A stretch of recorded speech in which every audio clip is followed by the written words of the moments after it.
తిరుమల లడ్డు కల్తీ వ్యవహారంలో సుప్రీంకోర్టు తీర్పుపై స్పందించారు మంత్రి డోలా వీరాంజనేయులు. కోర్టుల తీర్పుపై తమకు కూడా నమ్మకం ఉందన్న ఆయన ప్రాథమికంగా రిపోర్టులో కల్తీ జరిగినట్లు నిర్ధారణ అయింది కాబట్టే సిట్ను ఏర్పాటు చేశామన్నారు. కల్తీ వ్యవహారంలో ఎంతటి వారినైనా వదిలేదే లేదని, సుప్రీంకోర్టు నివేదిక ప్రకారం ఆధారాల సేకరణ ప్రాథమిక దశలోనే ఉందని తెలిపారు. అన్ని రకాల ఆధారాలను, ల్యాబ్ రిపోర్టులను కోర్టులో త్వరలోనే సబ్మిట్ చేస్తామన్నారు మంత్రి డోలా.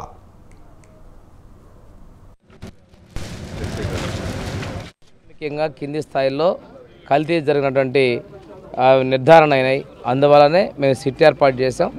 ఏదేమైనప్పటికీ కూడాను తిరుపతి ఒక పవిత్రత కలిగినటువంటి దేవస్థానం. శివుని ఆజ్ఞలేందే చేయమైనా కొట్టదు. ఎంత పెద్ద దోషులు ఉన్నదో వాళ్ళందరినీ కూడా వెలుగు తీసేందుకే ఈ కార్యక్రమం జరిగింది. సుప్రీంకోర్టు తీర్పు మీద నిన్న ప్రాథమిక విచారణలోనే ఉన్నాయి. భవిష్యత్తులో ఈ రిపోర్ట్స్ అన్నీ సబ్మిట్ చేస్తారు. తప్పనిసరిగా దైవం తన జరిగినటువంటి లోపాలని ఎత్తి చూపే విధంగా కోర్టు నిర్ణయాలు కూడా ఉంటాయని తెలియదు.